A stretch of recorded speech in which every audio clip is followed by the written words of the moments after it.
Sandwich base. Yeah, grilled milkfish and tilapia. Saka pork. Ito na yung output niya, guys. Fresh and tasty yung grinil natin yun, guys.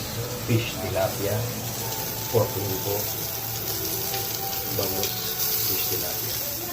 See you guys sa kainan.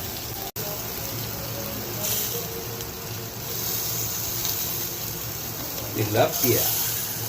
Real tilapia. Ayan guys, oh, may sibuyas dahon niya. Bawang niya. Kamatis. Yung loob ng tiyan niya. Saka pork. Yan, ito puro na. Tilapia ang grill. Ihaw na. Inihaw ang tilapia. See you guys.